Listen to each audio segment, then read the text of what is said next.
there. Today's topic, I will be oops, I'm sorry. I'm trying to put them together. I'm still reading, presenting to you guys the Handbook of Life. With God, all things are possible. But I'm trying to organize it and find it, and I was trying to find the last page because I wanted to do present that with you guys. And I found all these prayers that my aunt gave me. My aunt Virgie, she's always giving me some prayers for me. It says, please bless me to succeed in building my business and getting new customers. Okay.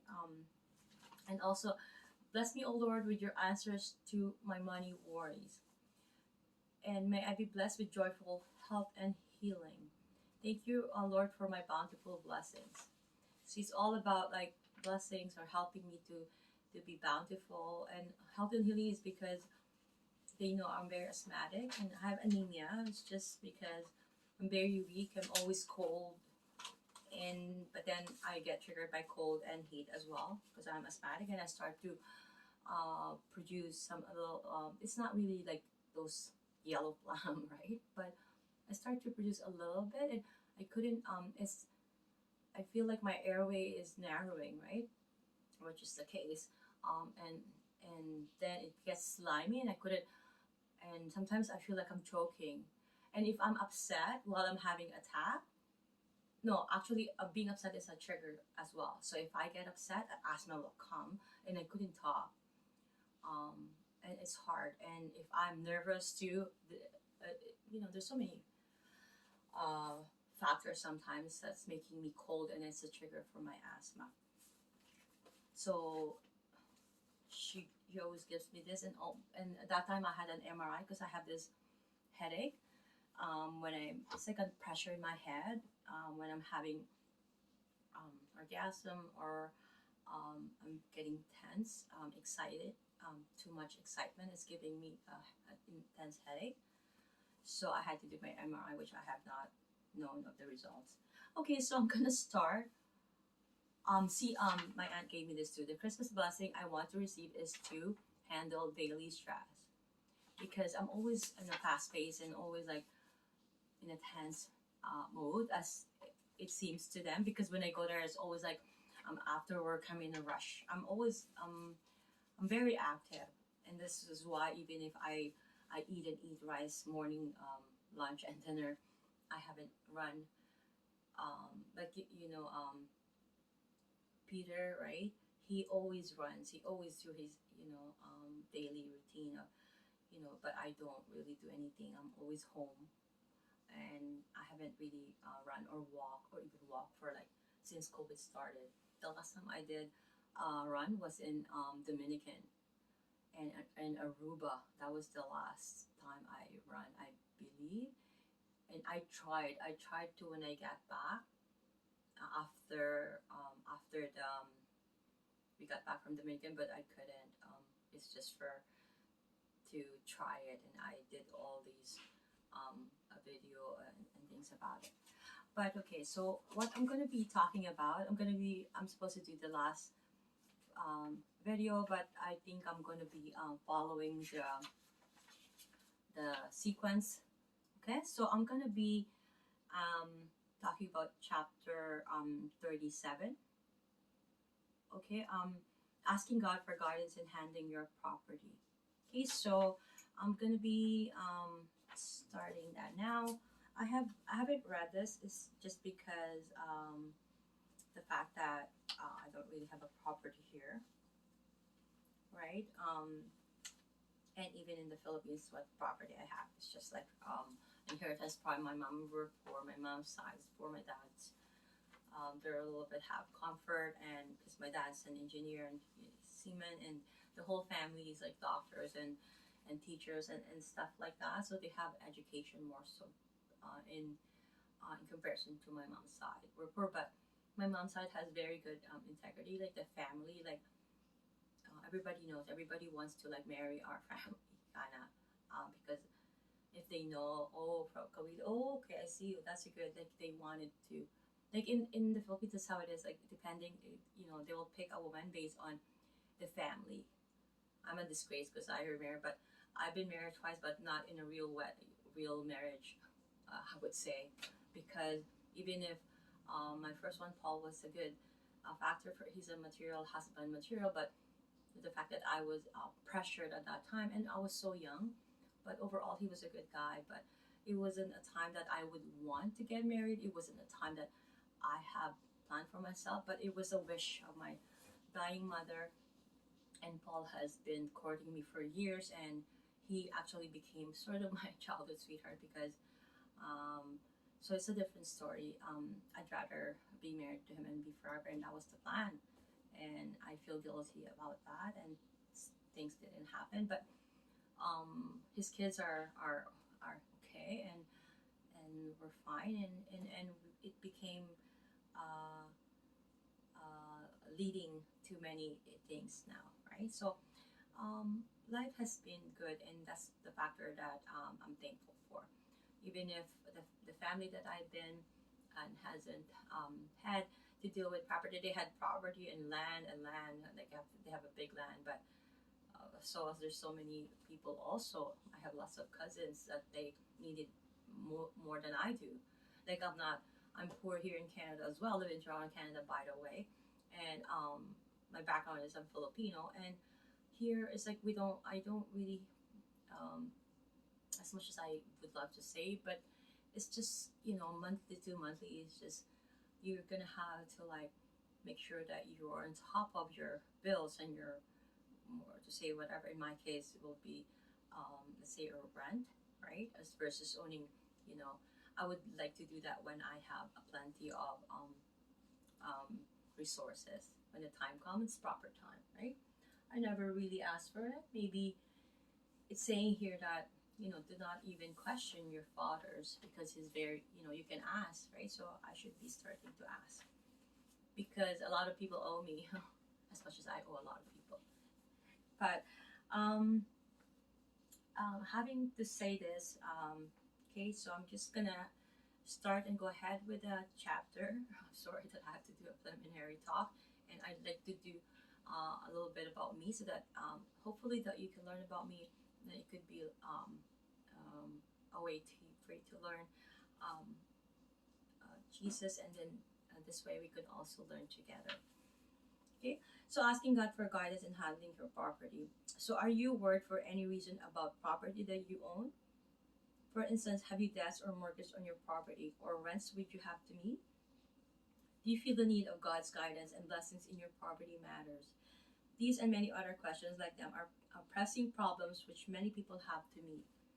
Sometimes the question of property and mortgages and debts seems a far cry from the ministry of the Spirit. Many people wonder how they can ask God for guidance in solving these problems, which are often the most insistent and distressing they have to face.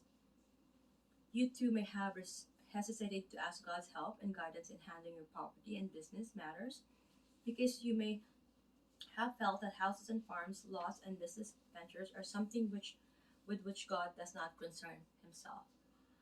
That somehow he has left business matters entirely to us. Yet you do not know that nothing, absolutely nothing, is outside of God's interest for you. You know that the goods and the property and the business with God created and put into your hand is of as much interest to him as it is to you. I think this is one of my greatest guilt as well.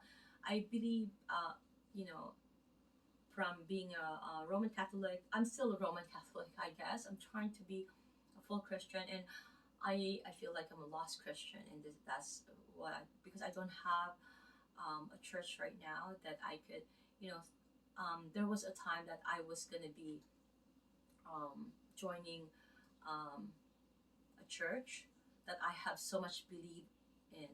This is why this tattoo. I'm sorry, I love tattoo. I have a whole tattoo flower in my in my stomach. The reason is I had to cover a lot of my stretch mark, but I also if I'm gonna use an image is an image of flower because it reminds me of my dad.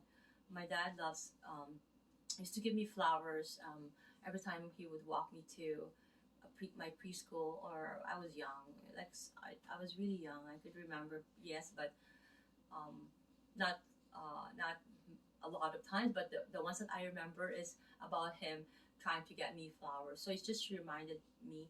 So I said, okay, I'm a mother now, and this is the reasons why. So it just kind of reminds me because my dad is my father. So I put that. And something important to me, because I don't really wear jewelry, I wanted to put it in my body, and that's the only reason you're allowed to do anything really. I'm not trashing my body.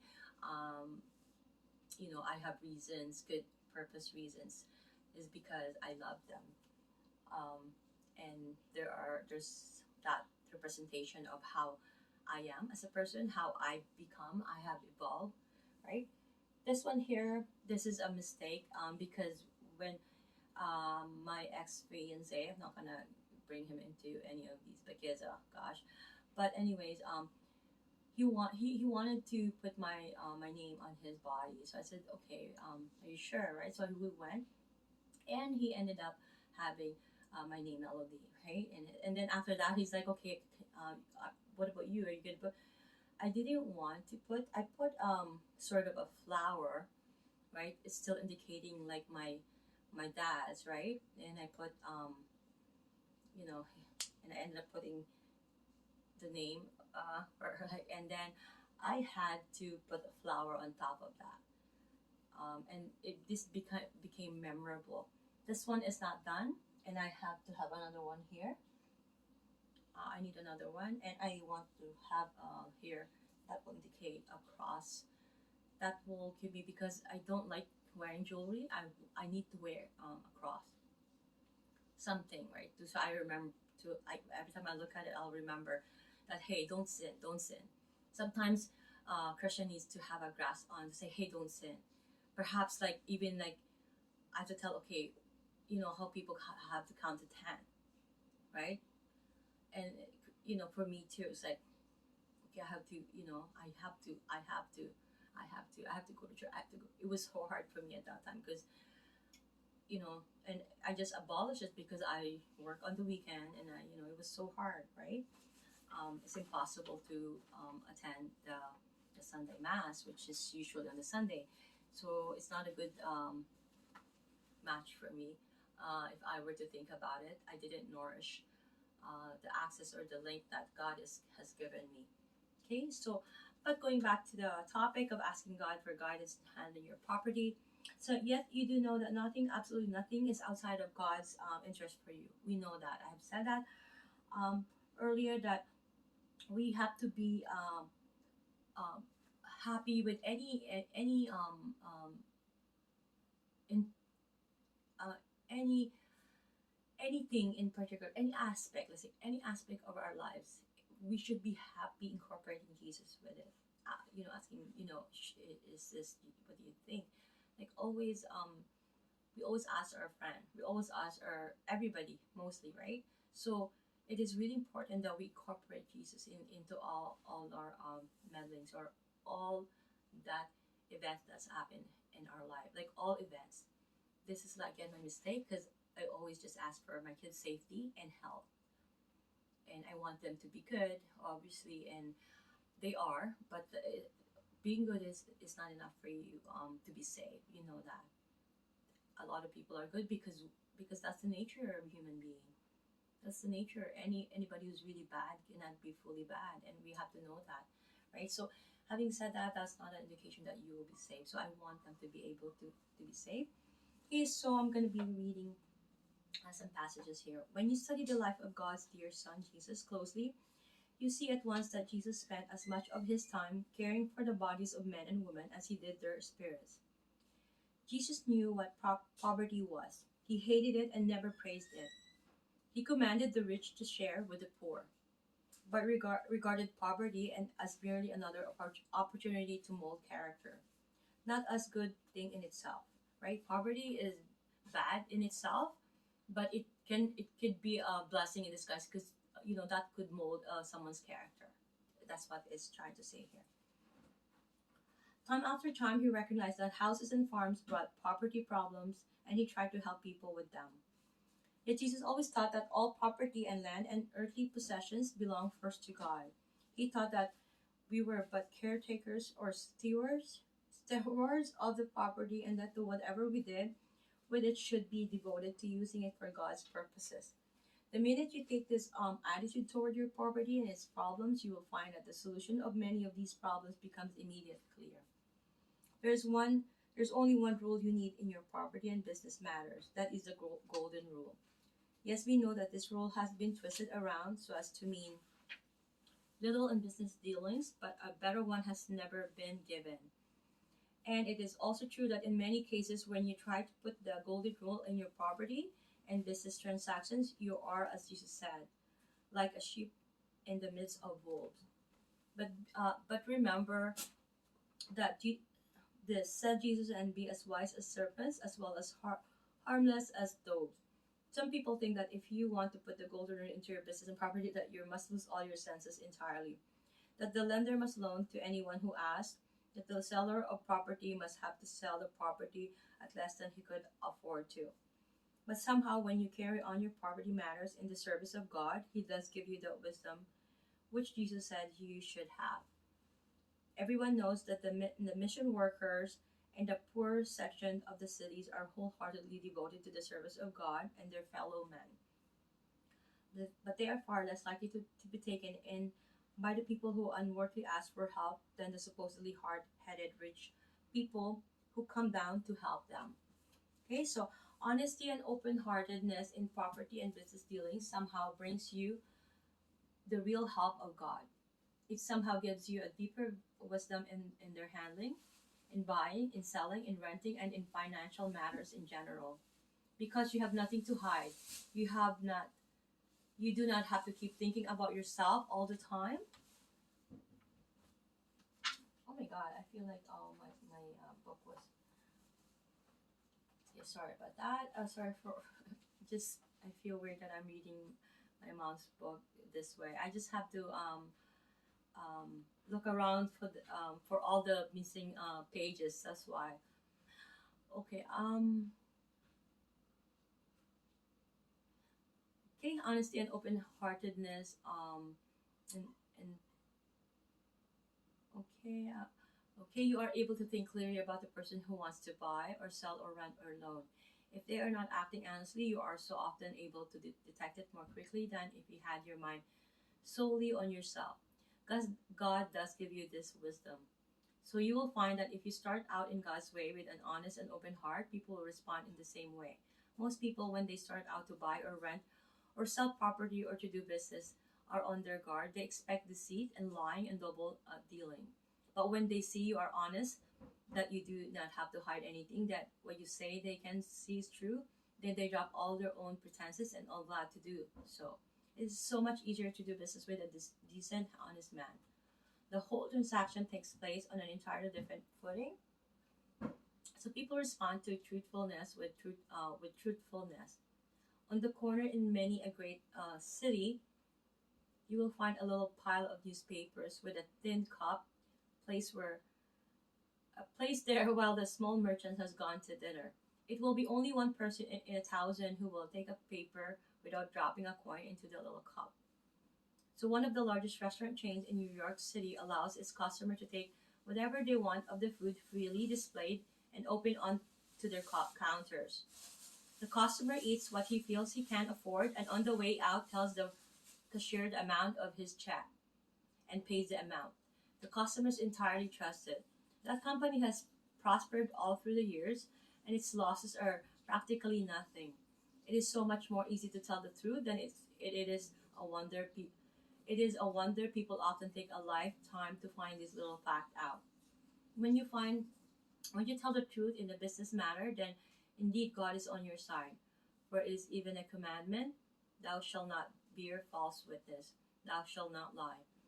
Oh my gosh, so that now I have to add live this. I love that show, The House, and I think I watch it so much time, and I'm watching it again, but my prime said that I only have 5 days, and he always say everybody lies, which is true.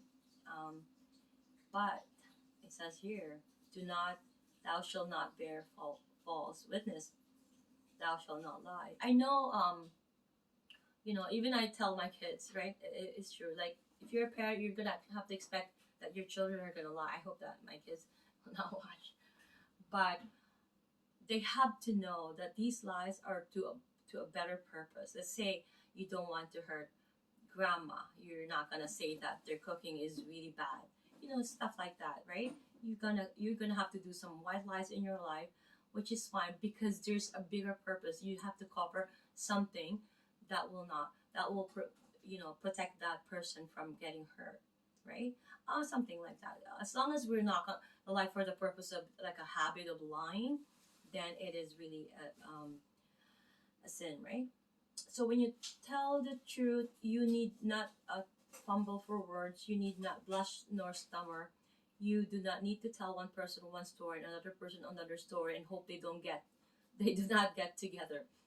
So if you tell the truth and truly act as a steward of God's property, then you will want to be of service to the buyer of your property as well as yourself. You will want to help the seller that he too prosper. So desire prosperity for the person who wants to buy your house or farm. Desire prosperity for the person who wants to rent it. Desire prosperity for the one to whom you wish to buy. Desire peace and comfort for the one who wants to rent your room or your store. Pray and work for their good as well as your own, for your good cannot be as separated from theirs. Suppose you have some property to sell. Now instead of looking at a customer and thinking, how much can I how much can I squeeze out of this man or woman for what I have to sell? Right? Do not have that way of thinking just to like get ahead or get by. Yeah. Suppose instead of that you look at them and thought, how injustice to what I need can I render this man or woman the greatest possible service? You would find it gives a new and wonderful lift to your everyday life. It would influence that man or woman in a like manner. So that time after time, you would be able to come to a good, friendly understanding. And all because of taking God's way. Sometimes you may ask the question, but what should I do in the face of debts, of taxes and mortgages and loans due? What should I do at the prospect of losing my home or my business if my debts are not paid? Should I have these same loving thoughts? And the answer is yes. God does not always believe it wise that you hold property, and although the way is hard, it is still God's plan that you do something else. But in most cases, when you think that people are hard on you, it is often your own thought. Do you remember how glad you were when you got the mortgage, the loan, the extension of taxes, the property? You thought all the time that the persons responsible for it were pretty good, didn't you? Well, that they have not changed. Money must be repaid, often at great sacrifice. The prophet Elijah counseled the widow who was deep in debt to sacrifice the oil which she had in the house. He advised her to start with what she had. That is the way God will help you to pay your obligations, by helping you to start where you stand and work from there. It is here that your real honesty will stand you in good stead. When you come to think of it, few people desire